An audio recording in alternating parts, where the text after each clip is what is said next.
I miss the Butcher. We need more of him in the HGC. I think our production team is trying to tell us something here. This is the second or the third time that we've seen that clip, so maybe they've been talking to beGenius. I don't know, is there a special tactic coming up? I wouldn't mind it, man. I love me some Butcher, that's for sure. Fresh meat is where it's at. Let's figure out which battleground we're going to for game number 4. Remember, beGenius is in the lead. 2-1, and we're going to Cursed Hollow. Talking about the Butcher, there was actually a time when I played Diablo 1 for the first time, and back then I was still pretty young. That thing scared the hell out of me. It was dark, there was no lights on, I was nerding it up and just playing Diablo for the first time, and all of a sudden you go into that thing, there's just corpses everywhere, and he comes in with a fresh meat. And I was just like, oh my god, let's get out of there. Those are the only words that he speaks, right? Fresh meat, that's it? Everything else is just grunts and him being I think so. animal. I still know the entire lines that Leoric drops when you go for the Skeleton King the first time, so that was pretty cool. For some reason it got stuck in my head, but with the Butcher, this is the only line that happens. I still doubt that we're going to see him here, but what we are seeing is the Ducks on fire, and not because they're playing so well today, because they are literally, they need someone to help them out. Yeah, literally the room behind them is burning down as beGenius, this team that has yet to earn a victory in the HGC. They've only won 1 map, now has double the maps. Wow, and are in a spot where they could get their first victory. Here we go, it's Cursed Hollow. The hopes and dreams of the Ducks are burning currently, and beGenius is the reason, so they are trying to make this the first match win of the season for themselves. And that is also the best chance that they had so far to make sure that they are not going down into the history books as the team that entered the first season of HGC and didn't even get a single match win. And you should be proud of beGenius if you're a fan of them. I know a lot of people still continue to cheer for them. You know, it's a French team that they want them to have a lot of success, and they continue to talk about them every week. They tune in for the games, and they've made so much progress today. I mean, you nailed it on the head right before we went into commercial. It's not only the progress, it's just that they are willing to still... They care. Yeah. They still care. They know they're in the Crucible. They know that they cannot make it out of the Crucible anymore, but they still care. They want the win. They want to go in. They are preparing for these games, and they are saying, hey, we can play better than that, and we want to show something for our fans, so we're not giving up. We know that there's nothing to gain anymore, but this is about us showing that we are better than what we showed so far. Yeah, because some teams would just give up. It's easier to give up. Yeah, it's exactly. hard to work this hard and try to become as good as everyone else in the league. You know, they continue to keep improving, and they're forcing themselves to come in here and show that progress, and it's starting to show. And when we talk to them, they always say that. They are always saying, hey, we can do better than this. We are practicing a lot right now. We still want to show everything. Of course, we're going into the Crucible, but we still think we have a good chance there if we work on our mistakes. And they're doing that now. They're 2-1, and they are dropping the Abathur now on Cursed Hollow together with the Greymane. So the Greymane copy strategy that has been run by their opponent on the last map, that's something that they use for themselves now. Yep, beGenius now has a chance here to take away bosses. They have the Abathur already, who's great on Cursed Hollow. He can be a threat even by himself. Even if you don't get the auto attack from Greymane, you get someone like Vala instead. Abathur can be a nuisance with Locust builds, Mine builds, etc. So much versatility available for that Abathur. And it's one that you mentioned in the past that Abathur used to be ran by beGenius very often. Yeah. Another question that we also have with this now is how much can you tilt playing Ducks right now? Because if the Ducks get tilted, that would be a problem. This is not a match where you expect to go down 2 against 1. This is a game where you are literally looking at the match and you are, yes, we don't take it easy, we prepare for the game, we take it serious, but you don't really expect to fall behind against beGenius with a 1-2. So all of a sudden there is so much pressure. Just imagine what happens here if the early game doesn't go well for the Ducks. If all of a sudden there's maybe a double or a triple kill on the side of beGenius. If there's one person that tilts on the side of the playing Ducks because they're realizing this is horrible for us and they lose the game here, then you have a happy French team and you have the Ducks crushed. Yeah, it's a moment where the teamwork just goes out the window. This is also a team that just defeated Trick Esports. Which is crazy to think, because Trick Esport was on fire, right? This just seems to be the issue with the Ducks. We talk about it often. One day they look like complete superstars, prepared for their matchups, and the next day they just seem to falter in the oddest of ways. Consistency seems to be a major issue here with the playing Ducks. Yeah, and this is... It's so interesting to see that this is happening here right now. And Nubarak taken again with the Liming. So we have Dehaka and Nubarak front line, and Noob didn't really have a lot of fun in the last game. He got blown up quite a bit if they can keep him alive. and it's a different scenario here, obviously. But right now, the question is, what are we going to have in terms of the bans? And that's a bit of a different question to answer for the playing Ducks, because you see the Greyman and the Abathur, and there's still a lot of tools that can be used on the side of beGenius. We've been talking a lot about them. Okay, Zeratul banned out. I was thinking about maybe even an Illidan ban here, because we've seen a lot of these hard-driving melee compositions on the side of beGenius, and Illidan is a hero they ran in the past. Greymane, Varian, Rhaegar, and Abathur. You say that, and it even looks more like an Illidan. Rhaegar and Abathur just bolster that like no other. Exactly. So Illidan would be something that I personally would be concerned right now. Yeah, especially when you're looking at the playing Ducks. You've mentioned it already in the past, and Newbrook is having a hard game, but they've been running these off-tanks that aren't really the highest in terms of health points, and if they get locked down once or twice, especially here with the Varian, they can be eliminated pretty quickly, especially with a Greymane being here. I thought the Ducks would make an adjustment here and put maybe Crisplosion on Johanna or someone a little bit more tanky, maybe even HGC for this patch, just to allow them to have the possibility of not being locked down. That's where beGenius does exceed. If they find a spot where they can lock somebody down, they all pounce on one target. Medivh is banned out, we have Falstad banned out, and Zeratul banned out. Those are normally the heroes that we see on the side of Sportbilly.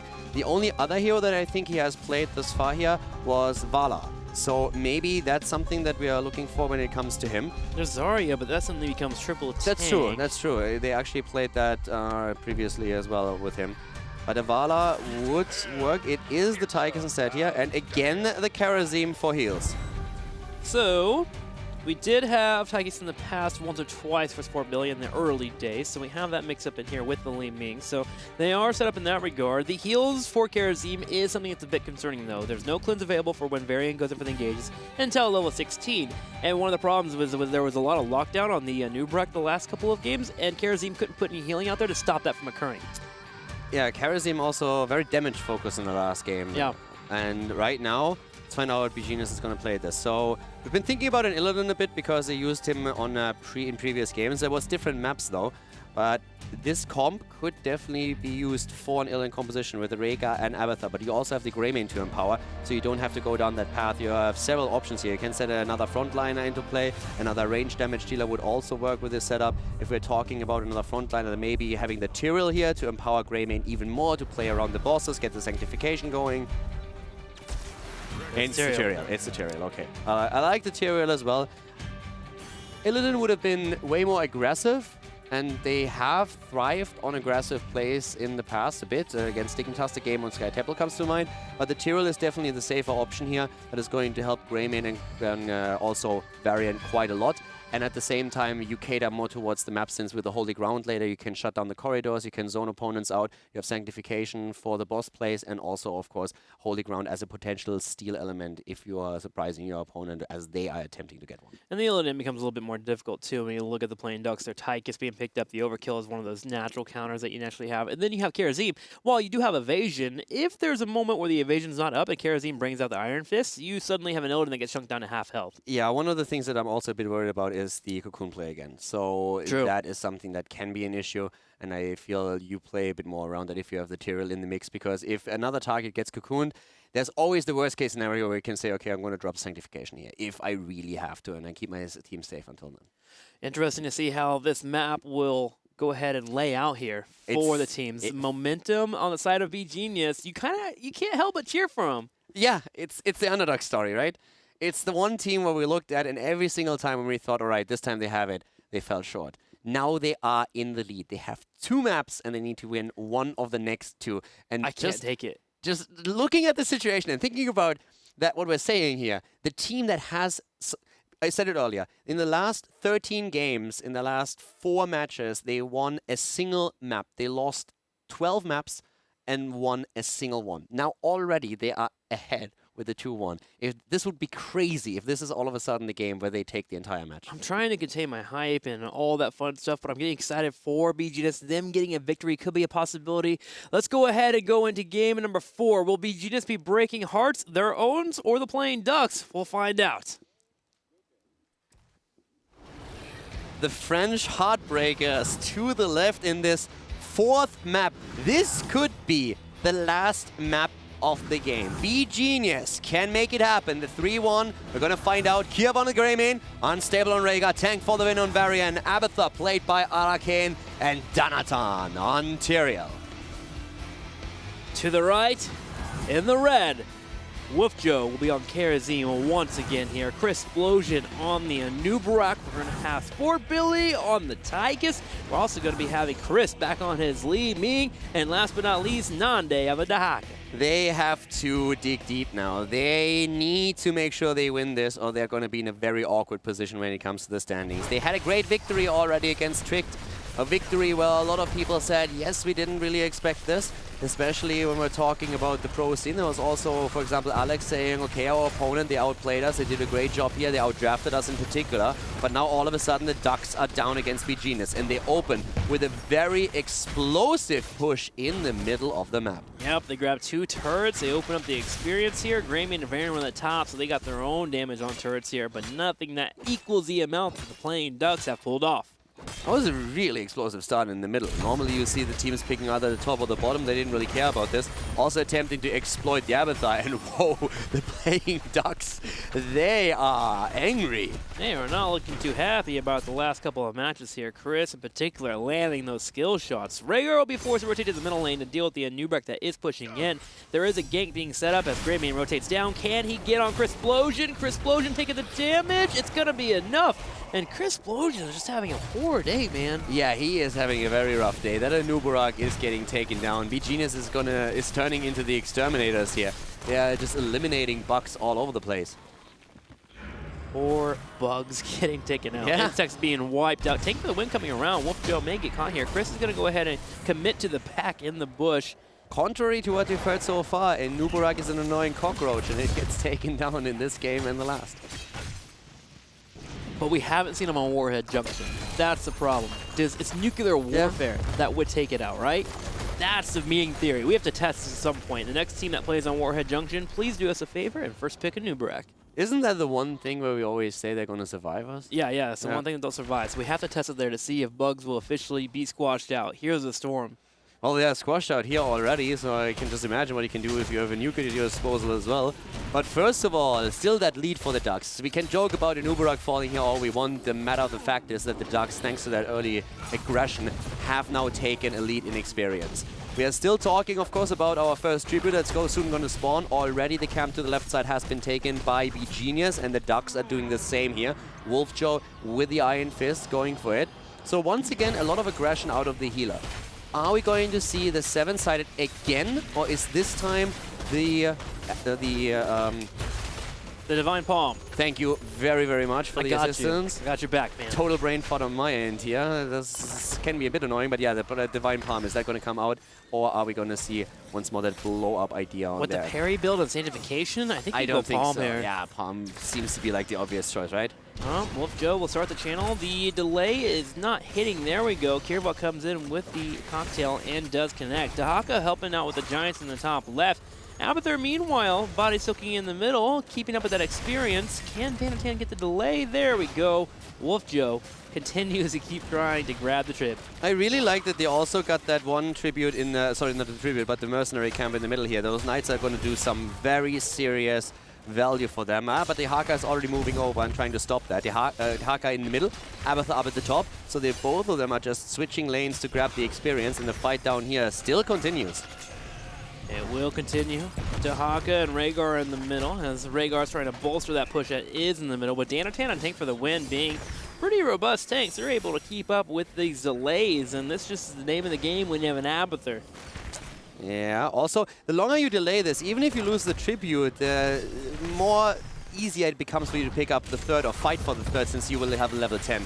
So even if you can't take the tribute, delaying it is already going to give you a bit of a better position as the Abathur team, because usually you suffer from that weaker early game during those first 3 tributes. But this is already decent for beGenius. If they can pick it up, of course, that would be even better. Well, Nande has decided to brush talk in. He comes in. I like beGenius getting aggressive there, by the way, with level 7 talent coming in. They can start getting their cocktails nice and done. They can start finishing that quest off. So we had Greymane starting to get on the aggressive side. Dahaka heads back to the middle to start dealing with that Abathur who's soaking multiple lanes and also getting pressure on the top. Yeah, the pressure at the top is still pushing up there. But Greymane is, sorry, not Greymane, Dehaka is really the one who's currently pushing the envelope when it comes to the experience here. So Unstable jumping in once again. The engagement is happening. Danatan moving back. He's very low on mana here now too. But still Varian up at that front with the assistance of Abathur. Always just a nuisance for the Ducks. And we are now 5 minutes into that game. And the tribute, the first one, has still not been taken. And we see that constant shift of Abathur and Dehaka switching lanes between top and middle to grab the experience here. This has been a fight for around 2.5 minutes here between our two teams. No tribute yet being grabbed, which is great, which means whoever grabs the next one, it's not a big deal for the opposing team to contest the second one that comes out, due to the fact that they don't have to face sort of that level 10 heroic. They can work on that instead. Drag does connect. We're going to have the cleanse coming out from Unstable. He is starting getting low on health, so he's going to have to go ahead and back on home and defend on up. Finally, Wolf Joe will be able to collect the tribute for the Ducks. 5.5 minutes into the game. That was a 3-minute fight over the tribute. So not bad at all. But again, playing Ducks pick up the tribute, but if you look at the experience, that early lead that we saw for the Ducks is mostly gone. Abathur doing an exceptional job soaking with Body and Symbiote, so Arcane did very well on that. And also, as I said before, one of the problems that you have when tributes are taken early as the Abathur team is if you end up fighting for the third tribute when you still don't have level 10 and the potential copy. And that is something that beGenius with this already negated. 10 about to hit. The Ultimate Evolution combo will be coming available for beGenius. Here's that tribute, and all we need is out there to rotate to the bottom here, soak for a little bit longer. Make sure not to miss that experience in the middle, which they are missing one, now two here. Finally, Rhaegar will jump on it. Danatan cannot die here. He is retreating. Here comes Tank for the win. They turn around. They're going for Sport Billy. Yeah, Channel at the top is going to give the tribute over, though, and Danatan still falls. 10 for both teams, though, with Danatan getting picked off. He will explode on Chris Explosion here. The tribute was grabbed in the top right corner with Cocoon coming out. beGenius is going to be in a spot where the playing Ducks can get a couple kills. That was bad. Well, right now, okay, so getting a bit better here, sacrificing Arcane's copy. Yeah, but Tyrael can't fall there. That was yeah, no. That was a very awkward position for them. I don't think they saw the flank coming, but that was really, him dying was an issue. The tribute is being picked up now, so they couldn't do anything in this situation. But once that they were sure that Tyrael could move away, they should have just left it and go for the contest. So Ducks pick up the second tribute, they get the kill. Nothing game-breaking just yet, but that was a bit of a misstep on the side of beGenius. They have to fight for the next one, and they have to take it. I mean, even if you don't see the flank coming in, you gotta play safe. Wow, they're just charging on in. Even seeing Wolf Joe on the top left. Rhaegar, oh my no, god. He gets stunned and then rooted. Rhaegar low on health. Can he get out? Unstable. Oh my god. Oh. It's all falling apart here for beGenius as Chris Explosion drops out of Cocoon here. Danatan does have sanctification, so there can be a play available, but Chris comes in with Orb. Yeah, never lucky. Maybe if they can get Wolf Joe here. Nah, not quite. And that is also the tribute on the map. Rhaegar is down. But yeah, that just hurts. If that happens, this is one of those moments where you are just, yeah, this is uninstall, please. It's just like, wow, you can't imagine it just happened to me. He's going to be mad about this one. You know that. Yeah, as he should be. All right, well, tribute is grabbing. Now the curse is pushing in. beGenius and all their momentum comes to a massive halt here. Yeah. With the Ducks grabbing the trib, how are they going to utilize this pressure? They have to deal with the Mercs in the middle. They even bring Dehaka all the way top to deal with that out there. Rhaegar is going to be really mad about that situation. It's one of those things that should never happen, but it happens sometimes, and it happens at the worst moment for them. Unstable, he needs to challenge that, to channel the anger right now and turn it against the opponent. So at this point, the Ducks are ahead. They have the curse. They are running those lanes down. And the team fight, that's really what beGenius is going to be looking for. Trying to find a good team fight where they can get the double Greymane, move in with a Varian and taunt someone, and blow these targets up. They played a very impressive early game. It was actually really well done. But then they had these mistakes, these little missteps in the middle, and the questionable core for the boss that turned into a kill on Rhaegar. Playing Ducks are using that momentum now to push hard in and very heavily focus on Varian right now. And it looks like Tank might fall here. Again, Tyrael moving in. Cocoon, the Ancestral goes through. Tyrael does not have Sanctification for another 10 seconds, but he should be able to jump out of this one. Unstable comes through for the team there. Odin being popped. It's also a couple of heroics being burned. Sanctification is available in the next 3 seconds, so beGenius can make a call here after they get 13 to go for an aggressive play. But with all said and done, beGenius holds. They don't lose out on their keeps, and for the most part, they handled that pretty well. Yeah, they did. Also interesting to see that Odin was used there. It felt like a bit of miscommunication on the side of the Ducks. Apparently Sport Billy thought, all right, we're going to take this fight now, and someone must have made the call, no, we move back, we don't take this, we don't know if he has Sanctification up or not, we don't want to fight here, even with a talent advantage, and it seemed to be too late, and that Odin was already activated. So we have another 15 seconds until the talent comes back online. Both of the teams now on level 13 talents, and we are moving into a spot where beGenius would really like to get a decent fight off. There's still a level advantage for the playing Ducks, but nothing outside of that. They have taken 2 forts, but beGenius is moving for the boss. They really want this boss. They're trying to bait someone in here to come up the engage. Someone to scout it out. Tank for the win goes in. He brings up the taunt. Greymane turns it around. Careful, puts some damage on. Crisplosion. Multiple birds coming in. Dan10 chasing in as well. Crisplosion is really... Today, he seems to be really the main target for beGenius. Every single time that he moves in on the last map and on this one, he is the one that gets attacked. So it feels a bit bad. He's really the sandbag of beGenius at this point.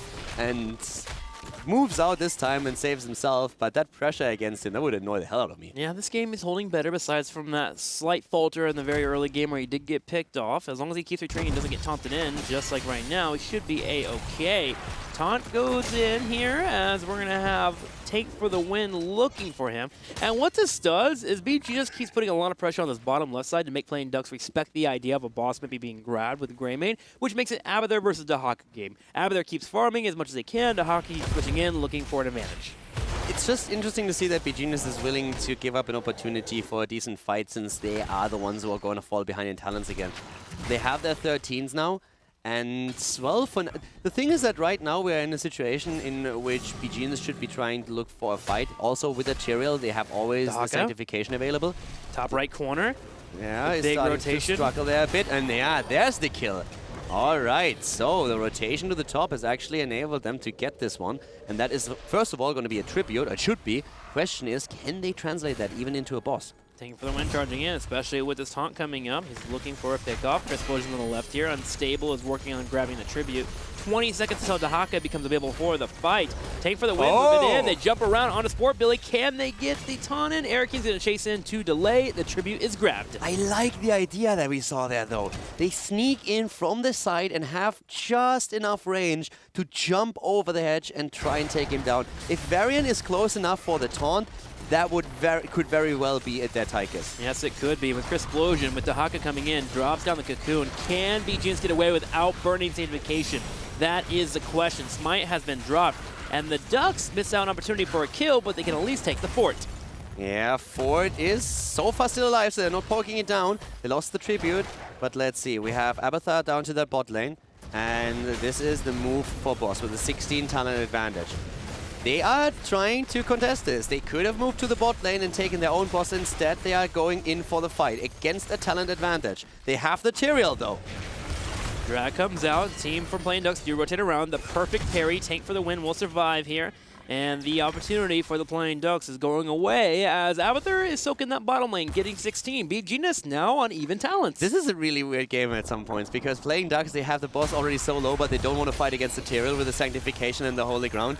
So this is getting really fun here.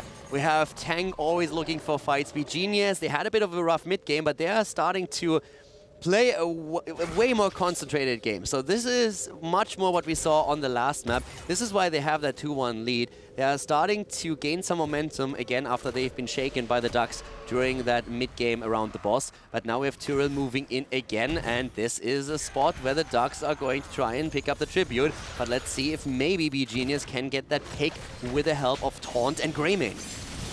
Watching Dahaka here, he's in the middle, dealing with the pressure. We're going to have Eriking using Ultimate Evolution. It has not been revealed yet. Tank for the win, looking for Chris. Chris on perfect positioning and also controlling. Dahaka on the back left does turn around for the taunt. They're going to focus him down. He has used Adaptation. Sanctification also being used. Sanctification being used. No palm thrown out for this one. Sanct is out. That was a big cooldown that got burned, and there's Odin again. That's a tricky spot. The copy is also there, but was taken out. They need to wake away from this. Yeah, just get out of here. Oh, there's the cocoon. That was well done. burning it down. They need to try and escape here. Crisplosion is moving in. Wow. They're caught in the kill. They get the kill. No palm used. Ancestral healing being used on Danatan. Kiribua low on health. He's going to be able to back up there. Sport Billy being focused. The hat is working. Palm being used. Way. Can they wait? Yes, they do. Kiribua gets it. They win a 4v5. Granted, Abathur hat being helpful there, but the turnaround was wonderful. beGenius. 4 kills against 3. They get the double kill. This is boss. This needs to be a boss for them. They get the tribute. It's not a curse yet, but beGenius is really stepping up their game. They tried to walk away, and we had the fight forced by playing Ducks. Just look at this again while the boss is taken. Watch That's the the ground. forced fight. Holy Ground comes out.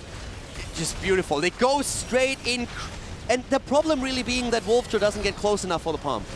Not close enough there because the Holy Ground coming out. Danatan turns around and goes in for the front. Here we go. Kiribua is such a good spot. The palm here on the right. The instant timing from Kiribua. Ugh, that was so good. beGenius is all of a sudden more than a level ahead. They have taken the boss that pushes through the top lane. They make the double boss play by them moving down to the bottom now.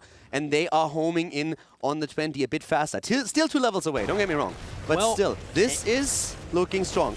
Hang on here. Playing Ducks are making a play. They know the boss is down here, and they might know that the game could end if both bosses get up and a tribute is grabbed. I don't think the game can end on 18 with this. Not that since you have to go through the fort. There's sanctification on the ground. They need to be careful. Sanct is there. There's the copy being used.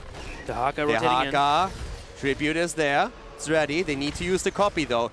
Crisplosion. Taunt is going to come in just a little bit. Once again, the double Greymane. Nice zoning with Tyrael. Really well done. The curse already used. Cocoon on the ground. The boss at the top is going to get the keep. Yep, boss pushing in there without any resistance there. It will be getting the keep here. All beGenius wants to do is keep all the playing Ducks in this general area so they can grab that keep and get that catapult pressure. Tank for the win, charges in. He's going to be on top of Crisplosion. They are always on the beetle. Every single fight, they go for a Nubarak. They really identified that as a bit of a weak point on the side of the Ducks, and they jump in on a Nubarak every chance they get. They keep is down. The curse made it possible. In the mid lane, the fort is about to be destroyed. Bot lane fort is also falling. There's experience picked up. Left, right, bottom, and center for beGenius. And again, the play for the boss. beGenius getting this boss here. Remember, if they win this game here, they win the series. They still have sanctification. They got it. 100%. They got the boss. This is their boss. beGenius. Sport Billy! beGenius. They go in against Sport Billy. Gets cleansed. Danatan jumps in. Goes deep. Tries to go for the kill.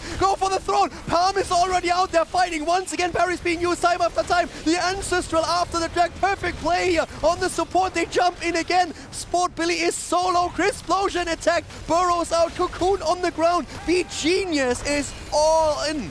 Taunt is available. Tank for the win. He turns it around. They look at Dehaka. No way. Nande's taken out. Wolfjaw hoping to retreat. He will dash. But yes, Dehaka no longer available. And the boss, it's wailing here. It's pushing in on the keep. The French team is on level 20 against 17. The boss is moving through the bot lane. They have not won a single match the entire season. beGenius in the lead. A 5 versus 4 in their favor. Boss is moving in, and they are trying to bring the Ducks down. Crisplosion, Sport Billy, both are so low. Kirba moving in again. They go for the core Trickster. They're about to do it. The playing Ducks need a miracle here. Crisplosion charges in. He hits a burrow charge, but Erikine's made the call. They're going for the core. beGenius will get their first victory in the HGC here against the playing Ducks. Absolutely fantastic what they've been able to do here. The early game was one of the most, the mid game was one of the most horrible mid games you can imagine here. They lose Rhaegar to the boss. It stuns him out, unstable, cannot move away from the root, and is probably so pissed at that moment that he just says, I'm so mad, I'm gonna make up for it. Probably apologize to his team that, boys, I'm really sorry for this. And his Ancestrals were so on point. When we saw that last fight, Dehaka with the drag on Greymane, and immediately the heal is there. They get a taunt in against Dehaka once more, and then it's just the first kill, and wow. It was almost like the boss actually killed the playing Ducks because it had killed the Rhaegar. It gave them so much motivation to play on point. The sanctifications, the movements, the shot calling, the big pick on Dehaka in particular really started this road of progress here for beGenius. When they went to the top right corner and took out Nande, they just kept running from there. And if you see only that Rhaegar clip and you think, what is this, quick match? And everything else was so on point. It was so good. They always charged in. That variant Abathar was just brutal to deal with, and you could see that especially Crisplosion had massive problems to stay alive. He was usually, normally you think, okay, try to work around the tank, maybe we can get a good jump at the Tigers, and they just went for Nubarak every single time, and he had massive problems to stay alive. And I feel at the end, it really looked to me like the playing Ducks were starting to panic, and for good reason, obviously. Yeah, totally. They came in for the engage on the bottom left, and they didn't quite need to for the boss. There was a fort in the way and a keep in the way. They could have handled maybe a curse and the boss was pushing in with proper control and poke, but they really wanted to make sure that they didn't get in a spot where momentum really went into the favor of beGenius, because this is a team that when they do have momentum, and they haven't had the chance to have it all season, they can be successful, and they pull it off, and I'm just happy for them, man. That is so cool to see. One of the biggest things is, at the beginning when we were seeing that boss fight start, I really thought, okay, there's a fort at the bot lane, there's a keep. Even if you don't take the boss, you are fine. You can take this, even if the curse laydown is being picked up. That fight delayed everything, though. And all of a sudden, the curse was already taken, which allowed the boss at the top lane to get a keep. The fort in the middle and at the bottom were both pushed through by minions. And when the boss was finally taken, there was only the keep left. And that changed everything, especially with the level 20 on the board. beGenius has done it. They have done it. In fact, we have Danatan here on the call. Danatan, thank you for joining us. Congratulations. Thank you. Thank you. How does it feel? Give us some emotion. I want to cry. I want to cry. Well, you guys deserve it. Seriously, man. What's it been like? It's been a rough road for you guys, and now you're here. You're getting a victory. Just give us your thoughts. Like, I don't know. Like, I don't know. I don't know. Oh, awesome. You came together as a team, and I know I'm happy for you. Caldor, you got any questions for these guys? I mean, not really. At some point, I want to talk about Crucible, but to be honest, at this point, not really. You guys did an amazing job there. What changed, though? Seriously, what changed? You guys looked so much more on point today. You had great combos in a lot of these fights, and the coordination was so much better. When we look at Dragonshire, there was just stun after stun coming out against the Nubarak. Ragnaros follows it up. The coordination is finally there. What happened? What triggered that change? We worked swap tank on me. I'm flex on his tank now. On, like, I don't know, it was good like this. I don't know. It was definitely good, yeah. Yeah, some slight changes from the team, really working out.